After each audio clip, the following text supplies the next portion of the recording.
बेटा मैं बात कर रहा हूँ स्ट्रक्चर ऑफ प्रोटीन, बहुत इंपॉर्टेंट है। प्रोटीन के स्ट्रक्चर में अगर नीट में जब भी क्वेश्चन बनेगा दो चीजों बनेगा कि प्रोटीन का स्ट्रक्चर कौन सा है, उसमें बॉन्ड, उसकी स्टेबिलिटी के लिए बॉन्ड कौन से होते हैं उसके अंदर, और उसके एग्जाम्पल। तो एकदम टेस्ट पे कराता हूं, ध्यान से सुनना।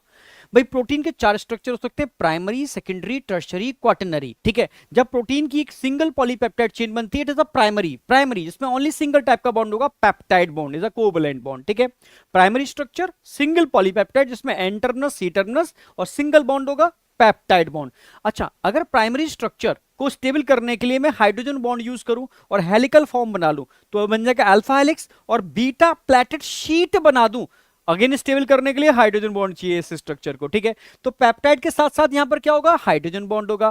भाई दो तरीके के स्ट्रक्चर बनेंगे, एक अल्फा हेलिक्स और एक बीटा प्लेटेड शीट। अब बात आती है एग्जांपल कहां मिलता है, तो अल्फा हेलिक्स केराटिन प्रोटीन में मिलता है, चाहे वो केराटिन प्रोटीन हेयर की हो या नील्स की हो। क्लियर, बिल्कुल हाँ, केराटिन प्रोटीन में मिलेगा। हाँ, beta pleated sheet silk protein के अंदर मिलेगा, सिल्क वॉर्म, सिल्क प्रोटीन, समझ गए होगे।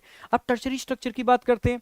टर्शरी स्ट्रक्चर जब वही पॉलीपेप्टाइड एक 3D स्ट्रक्चर में कन्वर्ट होती है, कौन सा स्ट्रक्चर, 3D स्ट्रक्चर में कन्वर्ट होती है, तब बनता है टर्शरी स्ट्रक्चर। और इसको स्टेबल करने के लिए सारे टाइप के बॉन्ड आपको याद रखने पड़ेंगे, सब मिलते हैं, peptide, hydrogen, hydrophobic, ionic, disulphide, van der Waals etcetera. ठीक है, ये सारे टाइप के बॉन्ड इस स्ट्रक्चर को मेंटेन करने के लिए रिस्पॉन्सिबल होंगे। और एग्जाम्पल कहां मिलेगा, दो एग्जाम्पल ध्यान रखें टर्शरी स्ट्रक्चर के, एक तो एंजाइम, एंजाइम में टर्शरी स्ट्रक्चर होता है, और एक मायोग्लोबिन जो मसल्स के अंदर होती है, रेड मसल्स फाइबर में ऑक्सीजन बाइंडिंग एफिनिटी इसकी बहुत ज्यादा होती है, अगेन इसके अंदर टर्शरी स्ट्रक्चर होता है।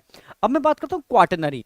क्वाटरनरी में क्या होगा, जब एक से ज्यादा पॉलीपेप्टाइड, अब तक हमने सिंगल पॉलीपेप्टाइड की बात की थी, एक से ज्यादा पॉलीपेप्टाइड किसी स्ट्रक्चर को बनाते हैं उसको क्वाटरनरी स्ट्रक्चर बोलते हैं। ठीक है, मोर देन वन पॉलीपेप्टाइड, बस याद रखना। ठीक है, और इस मोर देन वन पॉलीपेप्टाइड को आपस में जोड़ने के लिए, स्टेबल करने के लिए यहां पर बॉन्ड दो होंगे, एक तो नॉन कोवैलेंट इंटरेक्शन, बट कुछ केस में डाइसल्फाइड बॉन्ड भी देखने को मिल जाते हैं, मेनली नॉन कोवैलेंट इंटरेक्शन। दो एग्जांपल आपको याद रखने हैं, हीमोग्लोबिन जिसमें कितनी पॉलीपेप्टाइड चेन होती है, हीमोग्लोबिन में 4 नॉन कोवैलेंट इंटरेक्शन, ठीक है, से आपस में कनेक्टेड होती हैं।